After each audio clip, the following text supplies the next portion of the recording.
Hello and welcome to my attempt at a historically accurate recreation of Rome's panis quadratus. These loaves which were first uncovered during excavations of Pompeii and Herculaneum in the 1800s. Over the course of about a month, I tried to recreate this bread as faithfully as possible with my limited resources, using Pliny the Elder's natural history as my primary source, along with some evidence of carbonized remains from Pompeii and Herculaneum. As Pliny in fact died during the eruption of Vesuvius, I thought he was a pretty relevant source both to the time and place of the panis. So I hope you enjoy my little attempt at the recreation. Here's the video.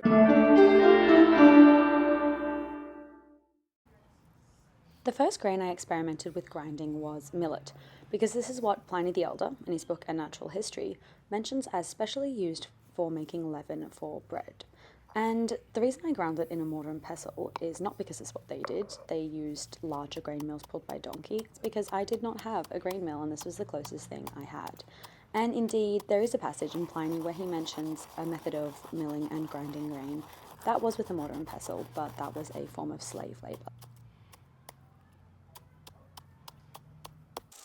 And indeed, after some time grinding the grains, I think I understood why it was used as a form of slave labor.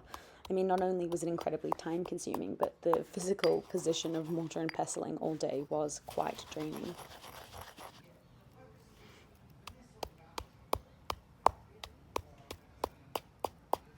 So after about 10 minutes of grinding a tiny portion of millet, this is what I was left with. Very coarse, and this is before I've done any sieving. I also attempted to follow Pliny's description in the Natural History of the grades of milled flour, which he lists in descending order of quality as siligo, floss, cibarium, and furfur. All of the grains were thrice milled to get them as close to siligo or at least floss grade of flour as possible.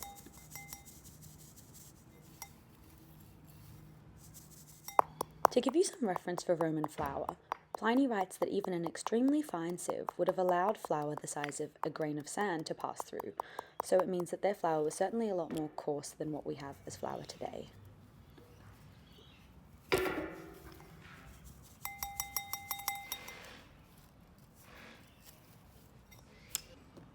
So after all the grinding and sieving, this is what I was left with, a fairly fine flour.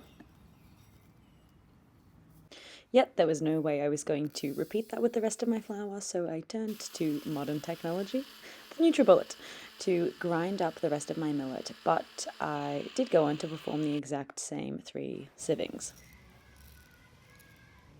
The next grain I experimented with grinding was Emma wheat, or what we call today Italian farro. And I chose Emma wheat for 2 reasons. Number one, because in Pliny's Natural History, he mentions that best Emma, what we interpret as highly cultivated, made a particularly sweet kind of bread, so I thought maybe it was probable that Emma was used in some bread in Pompeii. This is supported by an analysis of the contents of a domestic sewer in Pompeii, which found a high presence of Emma, indicating its potential role in bread making in Pompeii.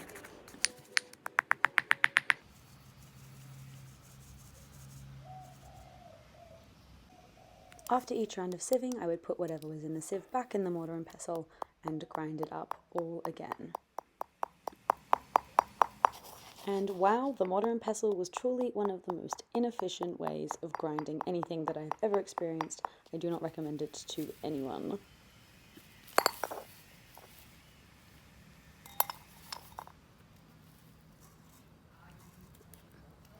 So you'll see here there's quite a lot of chaff left over after the 3rd sieving, the outer shell of the farro, and that was one thing I noticed throughout this process, that there was a lot of wastage, so a large portion of the grain would have to be thrown out because it was pretty much inedible or unfit for the purpose of making flour.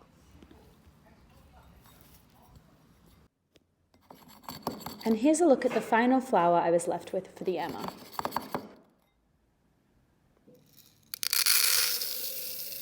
Yet my distaste for the mortar and pestle was overpowering, so I turned once again to the NutriBullet, which tended to produce a different type of flour. It didn't have those flat bits of chaff, more kind of chopped like steel-cut oats. But I promise I did not betray Pliny totally. I did go on to sieve thrice all of the flour, which I ground by machine. The next grain I had to go at grinding was the king of all grains, common wheat. Here it is in its natural, unrefined form. It was pretty interesting to see it like this after only ever being exposed to it in the form of refined and bleached flour. It felt a lot more, certainly, organic and healthy. And I chose common wheat because it's what Pliny refers to as the choicest variety for its whiteness, nutrition, and weight, as well as its utility in making bread of the highest quality and the most famous pastry. So this is what I decided would comprise the bulk of the panis quadratus. This was similarly, like farro, supplemented by findings in bakeries in Pompeii and Herculaneum, which revealed the presence of common bread wheat.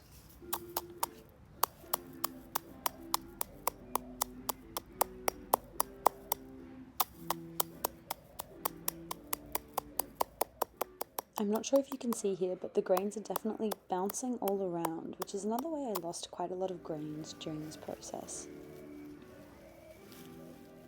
Although the flour I produced was far more rudimentary than anything sold commercially today, it was interesting to see how little the human palate has evolved over thousands of years, and how we still prefer the bland, inoffensive white wheat to anything else, really.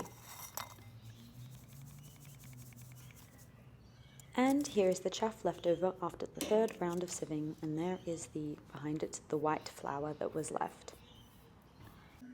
But for the last time, I committed the crime of the NutriBullet on the remaining wheat berries, and then I proceeded to do the 3 rounds of sieving for this flour as well. Even the flour produced in the NutriBullet was very coarse, almost similar to a semolina or polenta-like texture, not as powdery as anything we are familiar with. So by the end of this long and surprisingly arduous process, I was left with my millet flour, my emmer flour, and my common wheat flour. I'm now onto one of the most exciting bits of the whole process, making the leaven, which would eventually help the bread rise. And I took my cues once again from Pliny, who describes a common method of making leaven, where millet flour is mixed with must, which is often translated as unfermented grape juice or unfermented wine. But if you look here, there's a powdery coating on the grapes, which is actually yeast. So when these grapes were mixed up with their skins and some pips and some of their juices, they would often spontaneously ferment, forming the base of a leaven.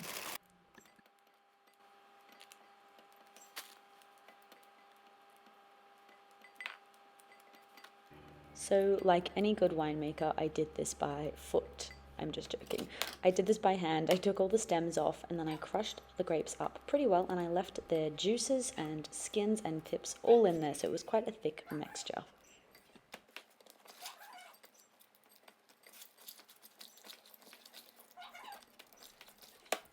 I then covered this mixture and left it in a cool place for about a week. And here are some bonus upsetting images of a jar that I forgot about for about a month.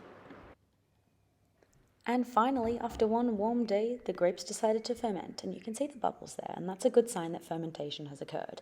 You could also tell this from the quite sour smell of the mixture. I then strained this mixture to remove the pulp and seeds and skins from the mix and just kept the juice.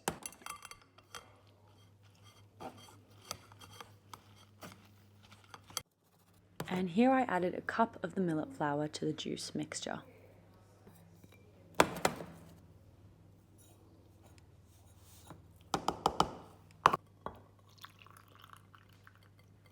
So this is the point where I deviated from Pliny's instructions, because he specifies that the millet, after being soaked with must, was formed into little cakes that were left out to dehydrate and then later on rehydrated to make bread. However, I decided to treat this more like a normal conventional sourdough starter. So I mixed the must with the millet and I left it overnight to see what happened.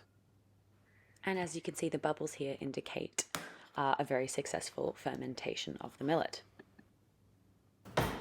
And then I continued in the fashion of a regular sourdough starter. So we take some from the previous day and feed it with equal parts of lukewarm water and millet flour. And then when I ran out of millet flour, I used some of the whole wheat flour that I had ground up.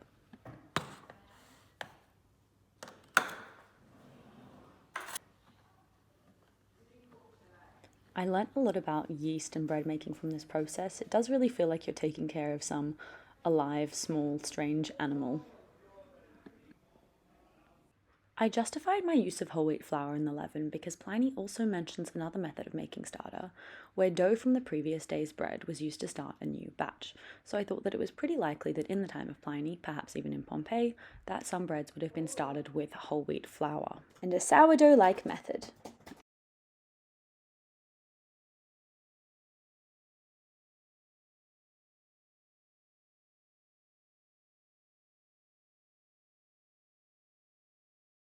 I continued this process of feeding my starter for several days until I was confident that it was rising enough that it would make a good leavener for a big loaf of bread.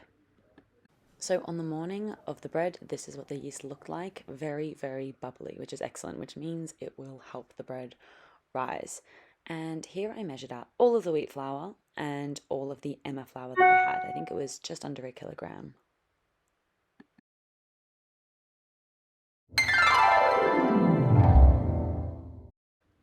And then after this, my camera cut out, but I added salt, as Pliny mentions it in an alternative recipe for a leaven, and some water, and that is all I put in the bread dough, very similar to a modern sourdough or any loaf of bread really. I really love the tactility of this whole process. It almost felt like I was doing pottery or something. Getting to touch dough is very, very pleasant, I recommend. And here is the dough after it's been mixed, a pretty dense, low hydration dough. I was going in pretty blind with the actual kneading process of the dough. So after letting the dough sit for an hour, every quarter of an hour I would fold the dough over on every corner in an attempt to make some gluten develop. But as you can see, the dough was quite stiff, so I didn't want to overwork it in case it broke those forming gluten bonds.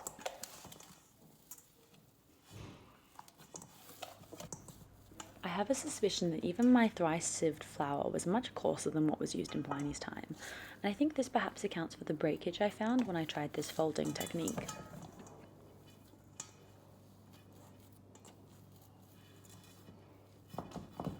But after 4 rounds of this folding, you can see the bread is finally becoming a little bit more elastic as those gluten bonds have developed, which cause the stretch and chew of bread.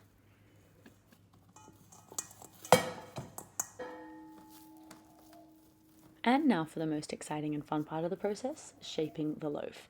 And once again, I deviated from any historical reference because I found it incredibly hard to find them on kneading bread, and I just used some strange YouTube video I found on how to shape sourdough. So not historically accurate, but I did try and make the smoothest and roundest ball of dough as I possibly could.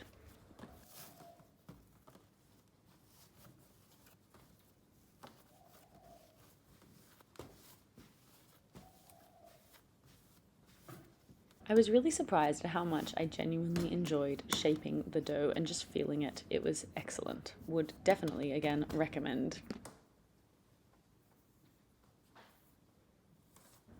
To recreate the deep groove in the original panis quadratus, for which historians are still not sure what function it served, I used kitchen twine and I cinched it quite tightly.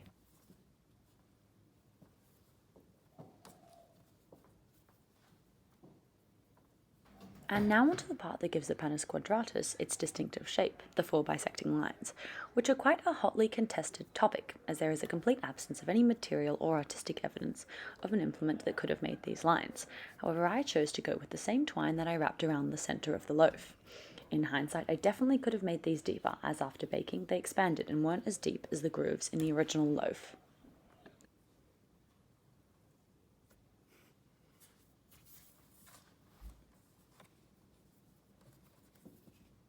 There are several hypotheses as to the utility of the particular shape of the bread. Some think that the bisecting lines would have enabled easier distribution of the bread, and the twine around the center would have allowed it to be hung up in a bakery or transported.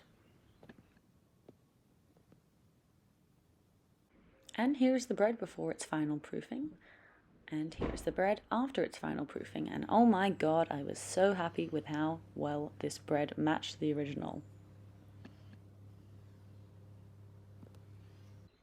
I first baked the bread in a covered Dutch oven for half an hour for maximum exposure to heat, and then I removed the lid and baked it again for another 15 minutes to get some browning. And here is the beautiful, albeit extremely heavy loaf that emerged.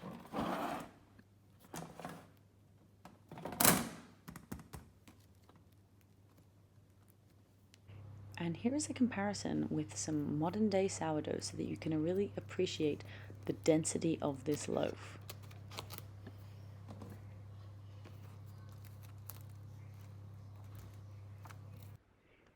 Soaring through this incredibly dense brick, I was nonetheless so proud. I felt like I had given birth to this loaf.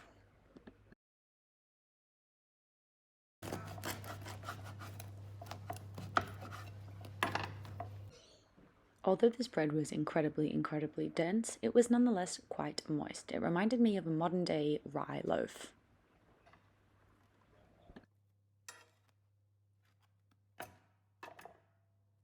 Very dense. Can you bring the camera down, please? And here's just a close-up of the crumb of the bread.